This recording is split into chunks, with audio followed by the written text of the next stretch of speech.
Hello everyone, welcome to Sri Sham Academy. I hope you all are doing well. आज हम जो video लेकर आए हैं from biology subject genetics and the chapter is principles of inheritance. इसमें हम एक वीडियो हमने पहले भी शेयर करी है आपके साथ, जिसमें हमने कुछ इंपॉर्टेंट टर्म्स डिस्कस करी थी, है ना। तो अभी आज जो वीडियो है इसमें हम जो टॉपिक डिस्कस करेंगे थोड़ा मेंडल्स वर्क के बारे में। ठीक है कि सबसे पहले तो मेंडल है कौन, है ना, और जेनेटिक्स के साथ क्या रिलेशन है उनका। ठीक है, उन्होंने जो अपना कंट्रीब्यूशन दिया, जो काम किया, उसकी एक थोड़ी सी इंट्रोडक्शन हमने करनी है। और इसके अलावा मोनोहाइब्रिड क्रॉस के बारे में हम डिस्कस करेंगे यहाँ पे। ठीक है, ये दो टॉपिक्स हम इस वीडियो में कवर करेंगे। इसके अलावा टॉपिक्स और भी बहुत हैं, वो धीरे धीरे आगे की वीडियोस में आते जाएंगे। ठीक है, तो अभी हम स्टार्ट करते हैं अपना टॉपिक ही। अब सबसे पहले तो मेंडल, ध्यान में रखना, जो मेंडल इनका पूरा नाम ग्रिगोर जॉन मेंडल। ठीक है, full name Grigor John Mendel, और इनको फादर ऑफ जेनेटिक्स माना जाता है। ठीक है, ऐसा क्यों? क्योंकि जो ये जेनेटिक्स हम आज की डेट में स्टडी कर रहे हैं, ठीक है, और जिसके ऊपर बेस्ड हमारे पास आगे एडवांस रिजल्ट्स इतने निकल के आ रहे हैं, ठीक है, रिलेटेड टू जेनेटिक्स और इनहेरिटेंस, है ना। तो इस सब की शुरुआत इन्होंने करी थी, ग्रिगोर जॉन मेंडल ने। ठीक है, शुरुआत इन्होंने करी थी। मतलब कि एक जो होता है ना कि एक फर्म बेस प्रोवाइड करना, ठीक है, जिसके ऊपर फिर आगे स्टडी हो सके, तो वो चीज इन्होंने सामने रखी। हालांकि इन्होंने खुद भी पहले एक्सपेरिमेंट्स किए, ठीक है, यहाँ पे लिखा है ना, हाइब्रिडाइजेशन एक्सपेरिमेंट्स इन्होंने कंडक्ट किए। ठीक है, कितने टाइम तक? Approximate 7 years. ठीक है, तकरीबन 7 सालों तक इनके एक्सपेरिमेंट्स चलते रहे, इन्होंने अपने एक्सपेरिमेंट्स किए, और फिर जाके कहीं इन्होंने लॉ ऑफ इनहेरिटेंस दिया इन लिविंग ऑर्गेनिजम्स के। जो जीव जंतु हैं, लिविंग ऑर्गेनिजम्स हैं, उनमें इनहेरिटेंस किस तरीके से होती है। ठीक है, इनहेरिटेंस हमने इसी टॉपिक की लास्ट वीडियो, पिछली वीडियो में हमने किया था। इनहेरिटेंस मतलब क्या था कि जब पिछली जनरेशन से, है ना, प्रीवियस जनरेशन से नेक्स्ट जनरेशन में जो करेक्टरिस्टिक्स या फिर जो जीन्स ट्रांसफर होते हैं, तो वो जो प्रोसेस हो गया, ठीक है, दैट इज इनहेरिटेंस, राइट। तो वो किस तरीके से होता है, उसके ऊपर पीछे क्या बेस है, क्या लॉ है, क्या सिद्धांत है जो काम कर रहा है। ठीक है, तो वो अब ये तो है नहीं कि हाँ जी हम सीधा एक सिंपल स्टेटमेंट ये दे देंगे और पूरी दुनिया उसको एक लॉ मान ले कि और हो गया काम। ऐसा तो होगा नहीं, प्रूफ देना पड़ेगा, है ना। प्रूफ कहाँ से आना है? प्रूफ आएगा एक्सपेरिमेंट से। ठीक है, तो वो एक्सपेरिमेंट्स उन्होंने किए किसके ऊपर? गार्डन पी, जो पी प्लांट है ना, ठीक है, जिसका साइंटिफिक नेम है पाइसम सैटिवम। ठीक है, ये साइंटिफिक नेम ध्यान में रखना बहुत इंपॉर्टेंट है, पाइसम सैटिवम, गार्डन पी। ठीक है, पी प्लांट, ये यहाँ पे आपको दिखाया हुआ है। इसके ऊपर इन्होंने हाइब्रिडाइजेशन एक्सपेरिमेंट्स किए। अब हाइब्रिडाइजेशन मतलब क्या होता है?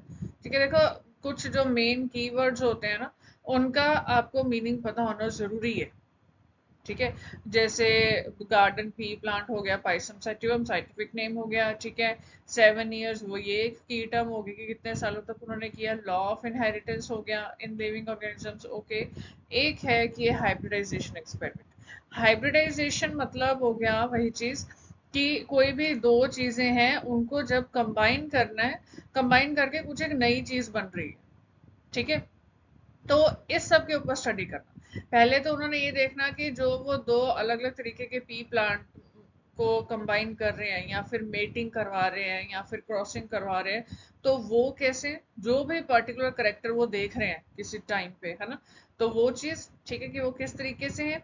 और फिर उसके बाद जब उनकी मेटिंग करवाने के बाद नेक्स्ट जनरेशन जो आ रही है, ठीक, तो वो नेक्स्ट जनरेशन किस तरीके की है ना।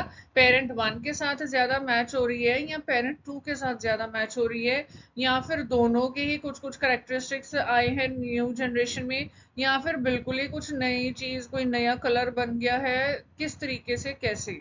ठीक है, तो मतलब ऐसे एक्सपेरिमेंट उनका इस तरीके से हाइब्रिडाइजेशन का रहता था, और फिर उसके करेक्टरिस्टिक्स स्टडी कर। ठीक है, अब वो डिपेंड करते हैं। कुछ एक्सपेरिमेंट्स उन्होंने इस तरीके से किए कि एक टाइम पे वो सिर्फ एक करेक्टर को देख रहे थे, ठीक है। वो जब पूरा होता था प्रोसीजर, फिर है कि हाँ जी अगर हम एट ए टाइम दो करेक्टर्स को ले तो किस तरीके से रिजल्ट बनेगा, है ना। तो वो सब एक्सपेरिमेंट्स करने के तरीके रहे थे अलग अलग। ठीक है। अब इसमें जो एक मेन टॉपिक एंड हम इसको एक मेन क्वेश्चन में मान लेते हैं कि पी प्लांट की ही सिलेक्शन क्यों करी गई। ठीक है। दुनिया में और बहुत सारे प्लांट्स हैं, ठीक है, कितने ही पेड़ पौधे हैं, जीव जंतु और भी कितनी तरीके के हैं, तो उन्होंने पी प्लांट को ही क्यों चूज किया, क्यों उसको अडॉप्ट किया।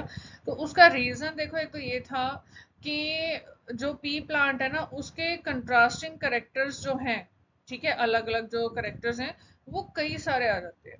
अब ये काफी सारे होने का मतलब फायदा फिर कहाँ पे होता है कि जितने ज्यादा हमारे पास डेटा इकट्ठा होगा ना, एट द एंड जो हम एक रिजल्ट फाइनल रिजल्ट निकालेंगे वो उतना बेटर होगा।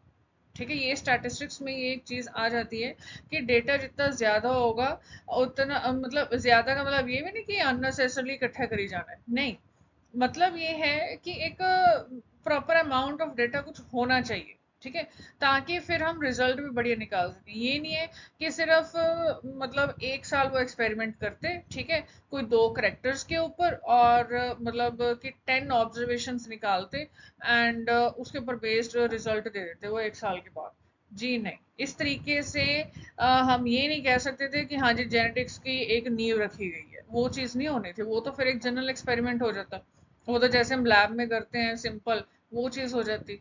बट उनका वो पर्पस था ही नहीं, उनको था कि उन्होंने एक प्रॉपर स्टडी करनी है और एक फर्म रिजल्ट निकाल के देना है। ठीक है, तो इस तरीके से इसमें करेक्टर्स काफी सारे आ जाते हैं, वो हमें आगे अभी हम देखेंगे कि कौन कौन से कंट्रास्टिंग करेक्टर्स हैं जो उन्होंने स्टडी किए, तो उससे आपको और आइडिया मिलेगा कि ओके इतने ये करेक्टर्स थे। ठीक है, बहुत ज्यादा भी नहीं थे लेकिन बहुत कम भी नहीं थे, जितने आइडियली होने चाहिए उस हिसाब से। एंड कंट्रास्टिंग, कंट्रास्टिंग मतलब कि साफ पता चल रहा था कि अगर सपोज कर लो कोई पी प्लांट है जिसका फ्लावर कलर व्हाइट है, ठीक है, तो दूसरा पी प्लांट है जिसका फ्लावर कलर पर्पल होगा, मतलब बिल्कुल कंट्रास्टिंग हो गया। व्हाइट और पर्पल में दुनिया मतलब जमीन आसमान का फर्क है ना। ऐसा तो नहीं है कि एक व्हाइट है और दूसरे का क्रीम कलर है, वो कंट्रास्टिंग नहीं हम कह सकते। ठीक है, क्यों? क्योंकि वो रिलेट कर रहे हैं तो कलर्स आपस में ना, या फिर एक पर्पल है और एक ब्लू है वो भी रिलेट कर रहे हैं आपस में, वो चीज नहीं, बिल्कुल कंट्रास्टिंग करेक्टर्स। ठीक है, तो इस तरीके से। सेकेंड थिंग, लाइफ स्पैन जो पी प्लांट का वो शॉर्ट। ठीक है, कि पी प्लांट का जो ओवरऑल एक लाइफ स्पैन है वो शॉर्ट रहता है। ठीक है, शॉर्ट का फायदा क्या हुआ कि स्टडीज में ज्यादा टाइम नहीं लगेगा फिर, है ना। सपोज कर लो अगर कोई एनिमल को ले लेते, ठीक है, या फिर कोई ऐसे पेड़ को ले लेते जिसकी लाइफ मान लो है 2-3 साल 4-5 साल, फिर तो वो एक करेक्टर को ही 4-5 साल लेके बैठे रहते, फिर कहाँ से स्टडीज होनी थी, फिर तो पॉसिबल ही नहीं है। हालांकि अभी भी उनको 7 इयर्स लग गए, ठीक है, जबकि उन्होंने एक ऐसा प्लांट चूज किया, स्टिल उनको 7 इयर्स लगे हैं। ठीक है, तो ये सोच के देखो कि अगर कोई और प्लांट या कोई और एनिमल अगर ऐसा ले लेते है ना, तो फिर तो बहुत ही मतलब फिर तो रिजल्ट्स हमारे पास आने ही नहीं थे। या अगर हम कहें कि एक जो लॉ निकल के आए बाहर, है ना, तो वो चीज तो फिर हो ही नहीं पाती। ठीक है, तो पी प्लांट का लाइफ स्पेन शॉर्ट है, शॉर्ट है था, है ना, तो इसलिए उन्होंने इस प्लांट को चूज किया कि चलो एक जनरेशन को जितना टाइम स्टडी करना है मतलब ठीक मिल जाएगा, उसके बाद आगे नेक्स्ट जनरेशन फिर देखी जाएगी, है ना। Second thing, flowers show self pollination. ठीक है, कि जो पी प्लांट के फ्लावर्स है ना उनमें सेल्फ पॉलिनेशन है। ठीक है, सेल्फ पॉलिनेशन का मतलब क्या हो गया, पॉलिनेशन में होता है ना कि जो पॉलन ग्रेन्स है उनका ट्रांसफर होना, है ना, फ्रॉम एंथर टू स्टिग्मा, ठीक है, सो दैट कि आगे रिप्रोडक्शन का प्रोसेस चल सके। तो इसमें क्या था कि फ्लावर्स में सेल्फ पॉलिनेशन मतलब कि सेम फ्लावर में ही मेल एंड फीमेल पार्ट्स हो गए और उसी में फिर अपने आप में ही पॉलिनेशन हो जाएगी। ठीक है, तो इस तरीके से भी उनके लिए इजी हो गया कि अगर मतलब ये एक उनको हम कहें कि एडिशनल बेनिफिट मिल गया कि अगर इस तरीके से जब सेल्फ पॉलिनेशन कर रहे हैं फ्लावर्स, है ना, तो उस प्लांट की फिर जो नेक्स्ट जनरेशन आ रही है, ठीक है, उसके करेक्टर्स कैसे आएंगे, क्या दो प्लांट के जैसे बिल्कुल सेम आएंगे या कुछ फर्क आ रहा है, अगर फर्क आ रहा है तो कितना आ रहा है, कैसे है ना, वो सारी चीज। ठीक है, तो सेल्फ पॉलिनेशन का फायदा मिल गया। सेकेंड थिंग ये थी कि अगर हमें आर्टिफिशियली क्रॉस पॉलिनेट भी करवाना पड़ रहा है पी फ्लावर्स को, पी प्लांट के फ्लावर्स को, तो दैट वाज आल्सो इजी, वो भी कन्वीनियंट था, मुश्किल नहीं था कोई। ठीक है, कि सपोज हम एक प्लांट में से पॉलन ग्रेन्स ले रहे हैं और हम आर्टिफिशियली, ठीक है, लैब में मतलब उन पॉलन ग्रेन्स को दूसरे पी प्लांट के फ्लावर में, उसके स्टिग्मा में हम उसको भेज रहे हैं। ठीक है, तो इस तरीके से क्रॉस पॉलिनेशन भी अगर करवानी जब है, उनको करवानी पड़ी, तो that was also convenient for him. ठीक है, तो इस वजह से मतलब देखो, अब सेल्फ पॉलिनेशन भी हो गई और क्रॉस पॉलिनेशन की प्रोविजन भी हो गई है ना, तो दोनों तरीके के पॉलिनेशन जब हो गई तो उससे डेटा उनके पास और अच्छा आया। प्लस क्या था कि क्रॉस पॉलिनेशन जब हुई तो उससे जो हाइब्रिड्स बने, मतलब कि जो नेक्स्ट जनरेशन बनी वो फर्टाइल बनी, मतलब कि जो नेक्स्ट जनरेशन फिर बनी थी तो वो भी रिप्रोडक्शन करने के लिए कैपेबल थी फर्दर।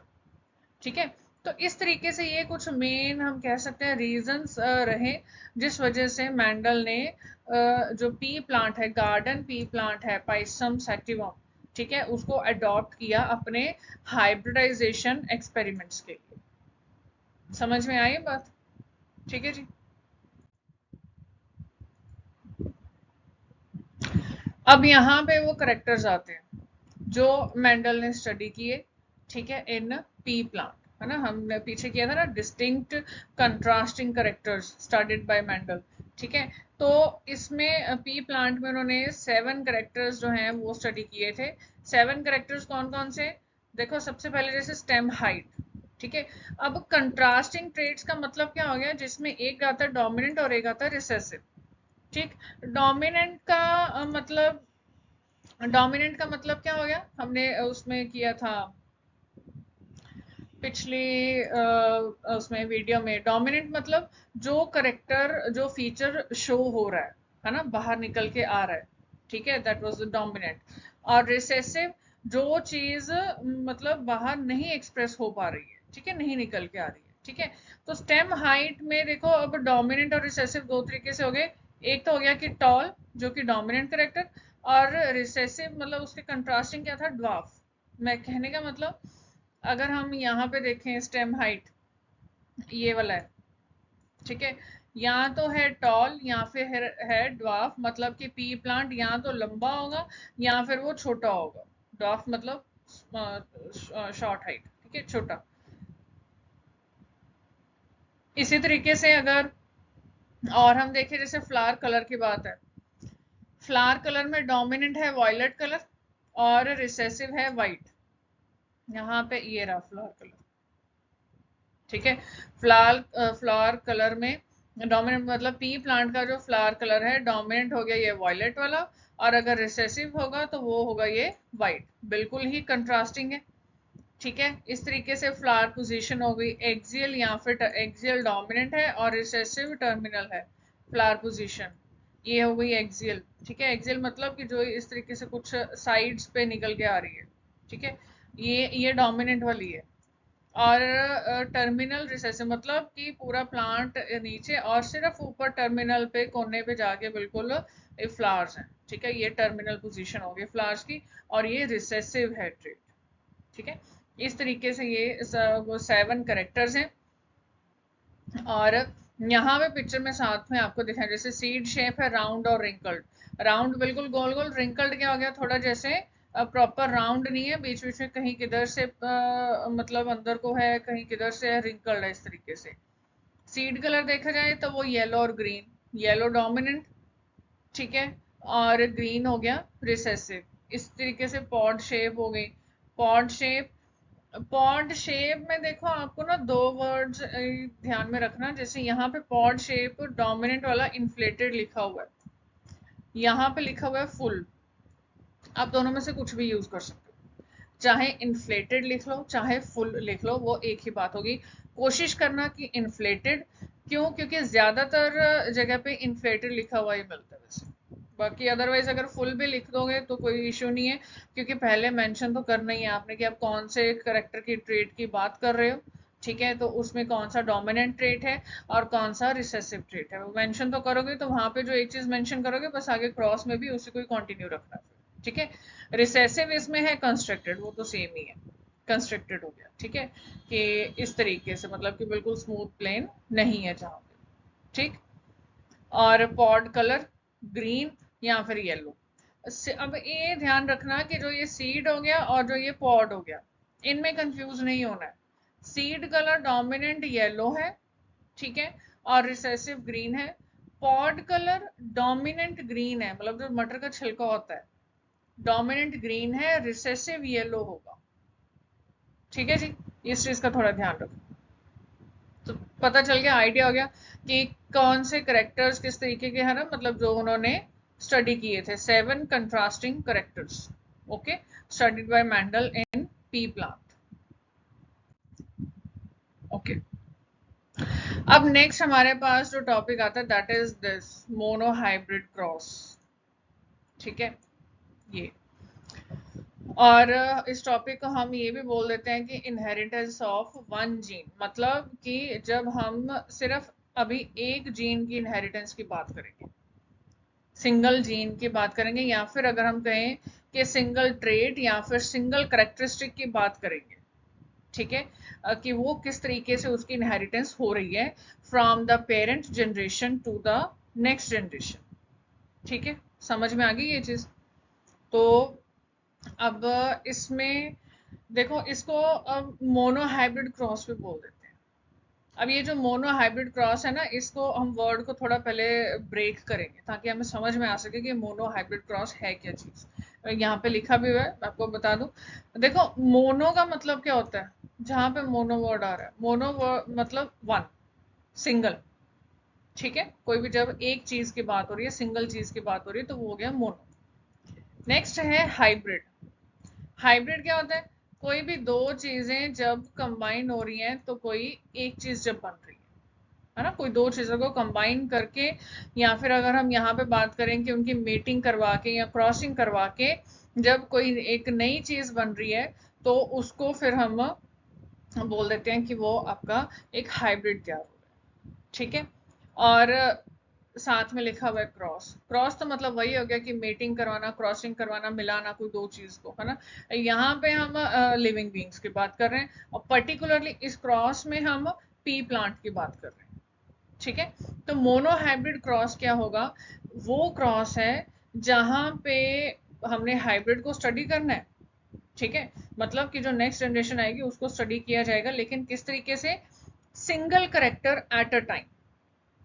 ठीक है, मतलब एक समय पर सिर्फ एक करेक्टरिस्टिक को, सिर्फ एक ट्रेट को ही स्टडी किया जाएगा। फॉर एग्जाम्पल, जैसे यहाँ पे आपको दिया है कि मेंडल ने क्रॉस करवाया tall and dwarf pea plants to study the inheritance of one gene. ठीक है, कि मेंडल ने ऐसे पी प्लांट को मतलब क्रॉस करवाया जिनमें से एक टॉल था और एक ड्वार्फ था। ठीक है, और फिर आगे इनहेरिटेंस स्टडी करी। अब यहाँ पे किस चीज की बात हुई है, सिर्फ और सिर्फ स्टेम हाइट की बात हुई है। ठीक है, कि यहाँ तो टॉल है, एक पेरेंट की टॉल है और दूसरे पेरेंट की ड्वार्फ है, तो मतलब साफ पता चल रहा है कि हम सिर्फ स्टेम हाइट की बात कर रहे हैं। हालांकि करेक्टर्स और भी तो साथ में आएंगे। अब पी प्लांट लिया है तो उसका कोई ना कोई फ्लावर कलर भी होगा, उसकी कुछ ना कुछ सीड शेप भी होगी, सीड कलर भी होगा, सारे करेक्टर्स होंगे। लेकिन अभी हम उनको इग्नोर कर रहे हैं। अभी हम सिर्फ और सिर्फ एक करेक्टर की बात करेंगे, किसकी, स्टेम हाइट की, जो कि या तो टॉल है या फिर ड्वार्फ है। ठीक है, तो इस तरीके से जब किसी क्रॉस के द्वारा एक टाइम पे सिर्फ एक करेक्टर को स्टडी किया जाता है, ठीक है, उसको मोनोहाइब्रिड क्रॉस बोलते हैं। ठीक है, अब ये मोनोहाइब्रिड क्रॉस देखो बनाना किस तरीके से, ये आपके सामने यहाँ पे है पिक्चर में। सबसे पहले तो आप इस तरीके से साइड पे पेरेंट जनरेशन लिखोगे। ठीक है, पेरेंट्स लिख लिया या फिर पेरेंट जनरेशन लिख दो, जैसे भी ठीक लगे। अब वो आ गया कैपिटल टी, कैपिटल टी, और इधर आ गया, ये देखो, वेट, ये आ गया कैपिटल टी, कैपिटल टी, और ये हो गया स्मॉल टी, स्मॉल टी, है ना। अब ये जो कैपिटल टी है ये है होमोजाइगस टॉल। ठीक है, जो मतलब होमोजाइगस टॉल पेरेंट प्लांट को डिनोट कर रहा है, एक्सप्रेस कर रहा है। ठीक है, इस तरीके से। और ये स्मॉल टी, स्मॉल टी, ये आपका ड्वार्फ को शो कर रहा है।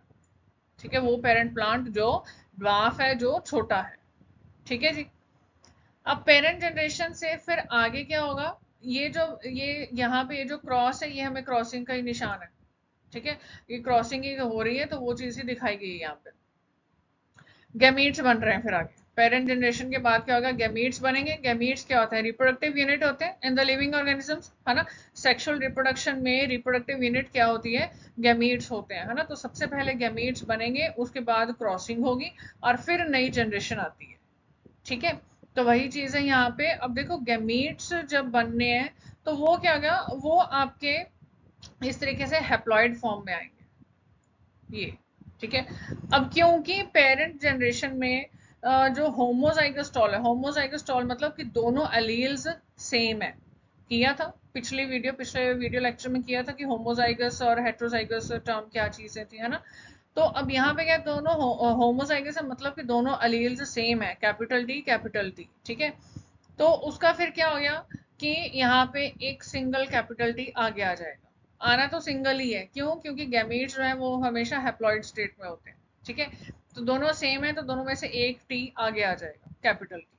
ठीक है, अच्छा इधर है homozygous dwarf, small T small T.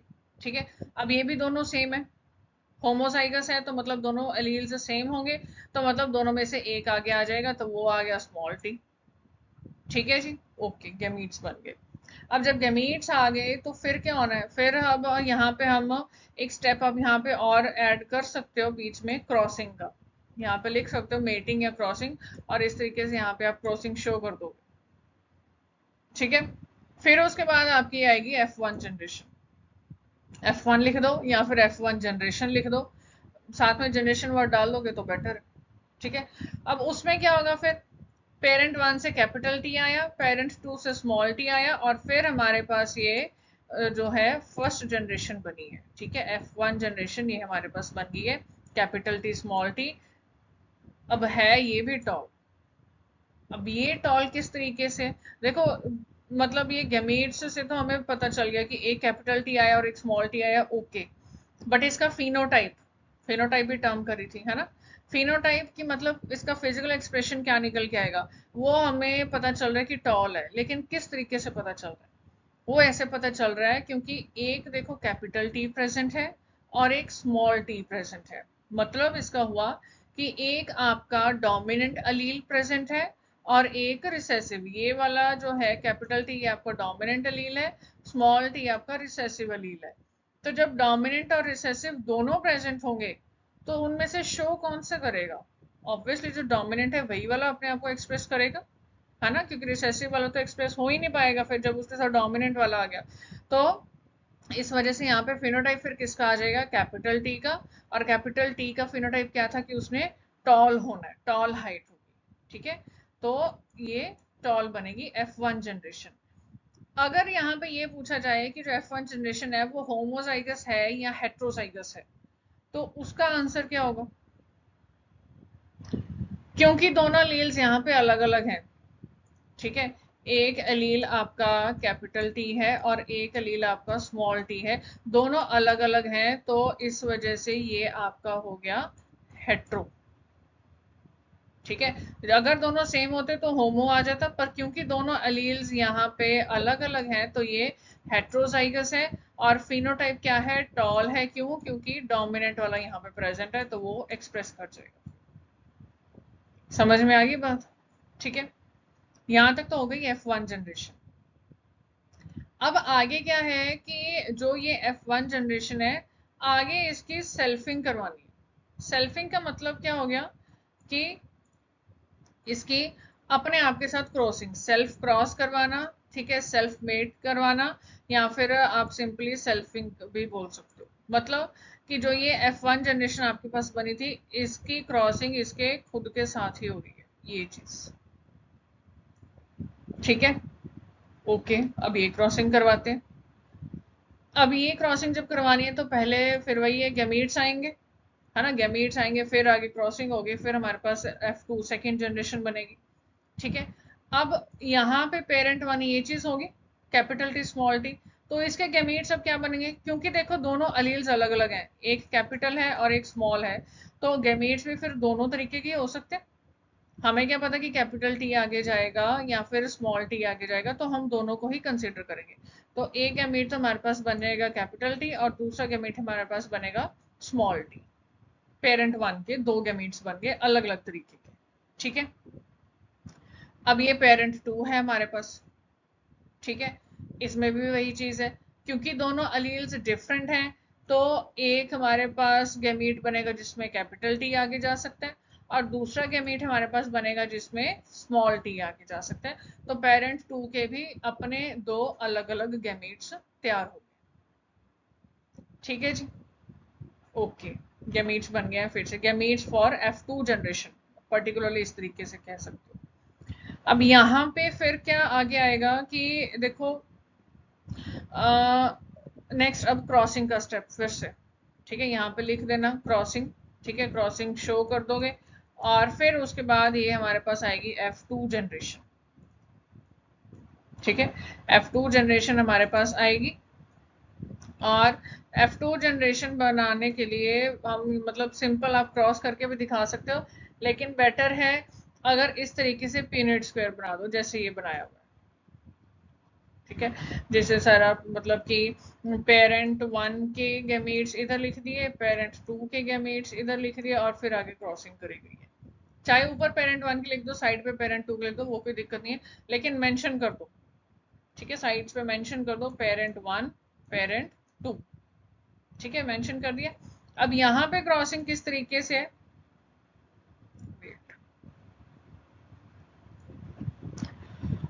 यहाँ पे क्रॉसिंग आपकी है, ये देखो, जैसे सपोज कर लो ये पेरेंट वन का है और ये पेरेंट टू का है। ठीक है, पेरेंट वन से कैपिटल टी आया, ओके नोट कर लिया। पेरेंट टू से भी कैपिटल टी आया, ये वाला, तो ये नोट कर दिया। ठीक है, तो ये F2 जनरेशन की एक पॉसिबिलिटी बन गई कि कैपिटल टी बन गया। ठीक है, ठीक है। अब नेक्स्ट पॉसिबिलिटी क्या बनती है, पेरेंट वन से स्मॉल टी आया, ये हमने नोट कर दिया। ठीक है, पेरेंट टू से कैपिटल टी ही आया अभी। ठीक है, देखो जहां जहां पे प्रेजेंट होते हैं ना वहां सामने सामने है, उस हिसाब से लिखना है। अब ये F2 जनरेशन क्या बनी, कैपिटल टी और स्मॉल टी। ठीक है जी, अब थर्ड पॉसिबिलिटी हमारे पास है, पेरेंट वन से कैपिटल टी आ रहा है, ये नोट कर दिया, पेरेंट टू से स्मॉल टी आ रहा है, ये नोट कर दिया। ठीक है, तो ये F2 जनरेशन क्या बन गई, कैपिटल टी स्मॉल टी बन गई ये भी। ओके, लास्ट एक पॉसिबिलिटी हमारे पास जो बचती है कि पेरेंट वन से स्मॉल टी आया, ओके नोट कर दिया, और पेरेंट टू से भी स्मॉल टी आया, उसको भी नोट कर दिया। ये हमारे पास बना स्मॉल टी स्मॉल टी। ठीक है, ओके। अब ये हमारे पास जनरेशन से सारी मतलब F2 जनरेशन की पॉसिबिलिटी से सारी बन गई कि क्या कुछ हो सकता है। अब हम इनका फिनोटाइप जीनोटाइप वगैरह देखेंगे। ठीक है, जैसे कैपिटल डी है तो ये टॉल होगा, क्यों, क्योंकि टॉल वाले लीव्स प्रेजेंट है। कैपिटल टी स्मॉल टी है, डोमिनेंट वाला प्रेजेंट है कैपिटल टी, है ना, तो मतलब फिनोटाइप क्या निकल के आएगा, टॉल ही निकल के आएगा फिर। ठीक है, स्मॉल टी खुद को एक्सप्रेस यहाँ पे नहीं कर सकता है। थर्ड पॉसिबिलिटी हमारे पास वो भी कैपिटल टी स्मॉल टी बनी थी, तो वो भी जो फिनोटाइप क्या निकल के आया, टॉल निकल के आया। ठीक है, लास्ट हमारे पास बना था स्मॉल टी स्मॉल टी। अब यहाँ पे कैपिटल टी का कहीं पे कोई लेना देना नहीं है। ठीक है, दोनों स्मॉल टी हैं, दोनों रिसेसिव वाले हैं, तो मतलब कि जो रिसेसिव वाला फिनोटाइप था, करेक्टरिस्टिक था, वो फिर एक्सप्रेस हो जाएगा, दैट मीन्स के ड्वार्फ बनेगा। मतलब अगर हम F2 जनरेशन की बात करें तो चार पॉसिबिलिटीज में से एक पॉसिबिलिटी ऐसी है जहां पे ड्वार्फ बन सकता है, बाकी तीनों में टॉल पी प्लांट ही बनेगा सेकंड जनरेशन में, F2 जनरेशन में। ठीक है, और एक जो ये F वर्ड हम बोल रहे हैं ना, F1 जनरेशन या फिर F2 जनरेशन, यहाँ पे F का मतलब होता है filial, filial one filial two, जो नेक्स्ट जनरेशन आती है उसको बोल देते हैं। ठीक है, समझ में आया कि ये क्रॉसिंग किस तरीके से हुई है, किस तरीके से क्रॉस बना है, और ये जो पीनट स्क्वायर है ये किस तरीके से काम करता है, ये हमें कैसे बताता है कि क्या कुछ पॉसिबिलिटीज बनेंगी। ठीक है, फर्दर जनरेशंस की, उनके फिनोटाइप क्या होंगे और जीनोटाइप क्या होंगे। है ना, कि कौन कौन से जीन्स अलील्स किस फिनोटाइप के लिए रिस्पॉन्सिबल हो रहे हैं।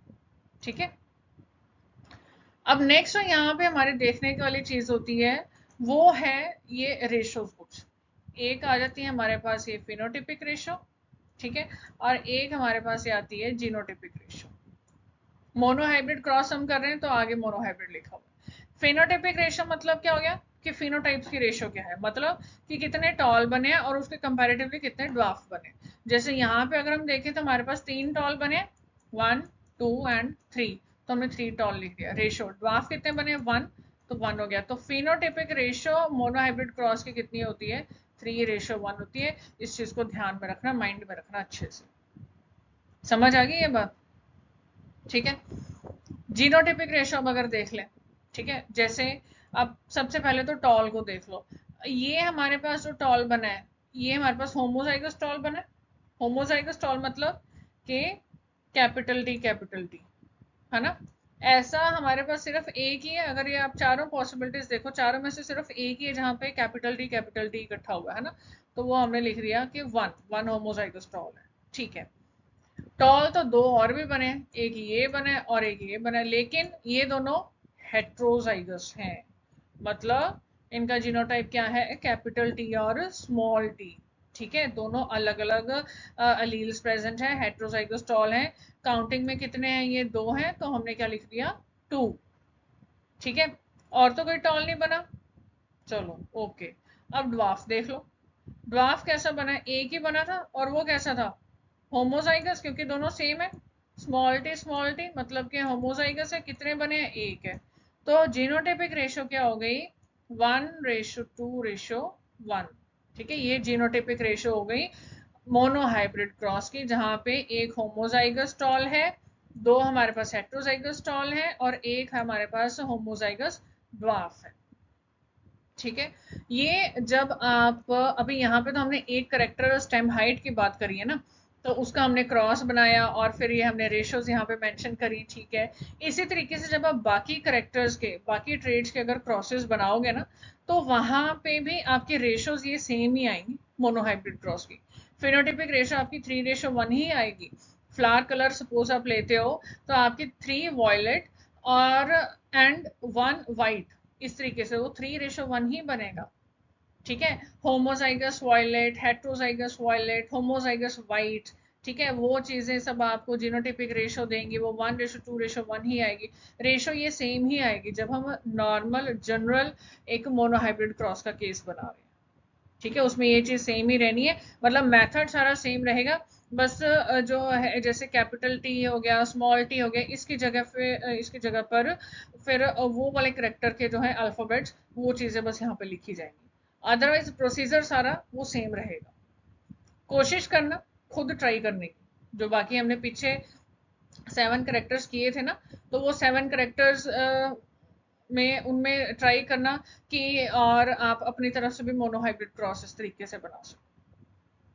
ठीक है, समझ में आया ये मोनोहाइब्रिड क्रॉस अब? ओके, अब इस मोनोहाइब्रिड क्रॉस के ऊपर बेस्ड मेंडल ने 2 लॉ दिए थे, लॉज ऑफ इनहेरिटेंस। ठीक है, 2 लॉज थे। एक तो उनका था लॉ ऑफ डोमिनेंस, ठीक है, और दूसरा था लॉ ऑफ सेग्रीगेशन। ठीक है, Mendel's first law of inheritance जो था that was law of dominance. इसमें उन्होंने क्या बोला, मतलब हमने इस लॉ को कुछ पॉइंट्स में एक्चुअली कन्वर्ट कर दिए ताकि आपको इजीली समझ आ जाए। जैसे कि जो भी करेक्टर्स होते हैं, है ना, जो भी ट्रेड्स आगे जाते हैं, they are controlled by discrete units called factors. ठीक है, मतलब वो फैक्टर्स की फॉर्म, फैक्टर्स कह लो या जीन्स कह लो या एलील्स कह लो, मतलब बेसिक टर्म उन्होंने फैक्टर वर्ड यूज किया था। ठीक है, और ये फैक्टर्स जो हैं पेयर्स के फॉर्म में होते हैं, जैसे मतलब जिसको कि हम अलील बोल देते हैं। जैसे ये सपोज कर लो जीन हो गया पूरा, और ये उसमें 2 अलील्स प्रेजेंट है, मतलब कि 2 फैक्टर्स प्रेजेंट है, और वो डिपेंड करेगा कि कौन सा फैक्टर जो है वो एक्सप्रेस कर जाता है और कौन सा फैक्टर है जो रिसेसिव रह जाता है। ठीक है, अब मिलकर क्या है, ये पूरे एक करेक्टर को, जैसे सपोज कर लो स्टेम हाइट अगर है तो उसको कंट्रोल कर रहे हैं। ठीक है, कि कौन से फैक्टर्स प्रेजेंट है तो और किस तरीके से फिर वो करेक्टर जो है निकल के आ रहा है। ठीक है, अगर डिसिमिलर पेयर है, जैसे पीछे आया था कि अगर इस तरीके से कैपिटल टी है और एक स्मॉल टी है, अगर ऐसे अलग अलग पेयर मतलब फैक्टर्स का एक पेयर है ना, एक फैक्टर कैपिटल टी हो गया और एक फैक्टर स्मॉल टी हो गया, तो उसमें क्या होगा, एक मेंबर हमेशा डोमिनेट करेगा दूसरे मेंबर को। ठीक है, वो हमने किया ही है। मतलब एक मेंबर जब वो डोमिनेट करेगा तो वो डोमिनेंट हो गया, जिसको डोमिनेट कर रहा है मतलब जिसके ऊपर अपना असर डाल रहा है तो वो क्या हो जाएगा, वो रिसेसिव हो जाएगा। ठीक है, तो ये लॉ ऑफ डोमिनेंस हो गया। ठीक है जी। सेकेंड लॉ है,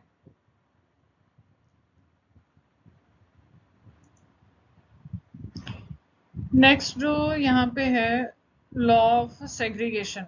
ठीक है, लॉ ऑफ सेग्रीगेशन मतलब, सेग्रीगेशन का मतलब देखो क्या होता है कि जब मतलब हम बोले कि कुछ अलग अलग होना है, सेपरेट होना है, सेग्रीगेट होना है ना, इस तरीके से।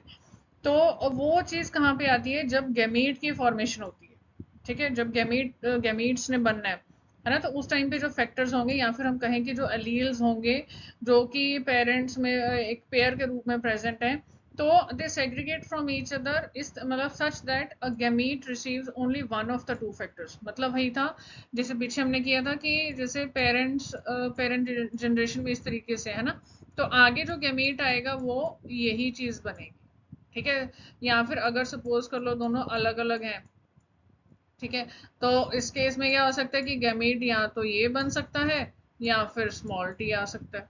ठीक है, मतलब ये हो गया कि एक गैमीट के पास सिर्फ एक फैक्टर या एक एलील ही आएगा जब सेग्रीगेशन हो रही है, जब गैमीट्स की फॉर्मेशन हो रही है। ठीक है, दोनों इकट्ठे कभी नहीं हो सकते हैं। तो this was a law of segregation given by Mendel.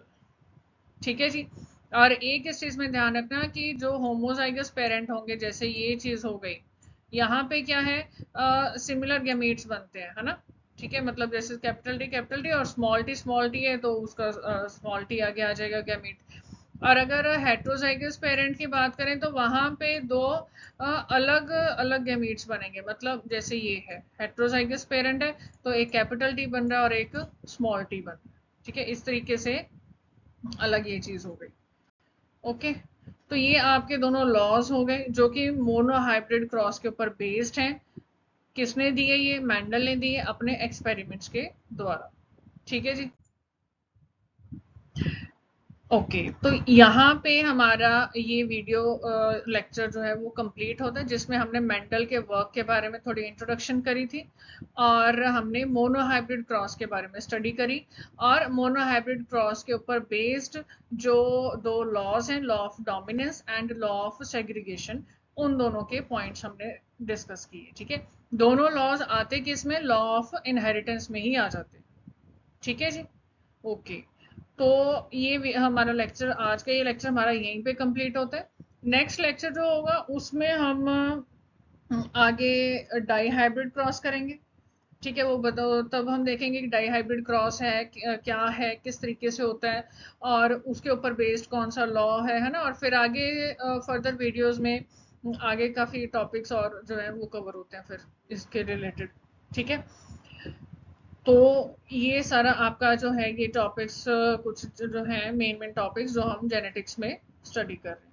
ठीक है, so thank you so much for watching this video and ज़रूर बताना कि किस तरीके से लगी है ये वीडियो। ठीक है, कुछ कोई डाउट है, कुछ पूछना है, कुछ बताना है तो कमेंट्स में ज़रूर बताइए किस तरीके से, कैसे आपको ठीक लग रहा है, या फिर अगर कोई डाउट है या फिर कुछ अगर एक्स्ट्रा इन्फॉर्मेशन खुद से डालना चाहते हो तो वो आप वहाँ पे मेंशन कर सकते हो, है ना।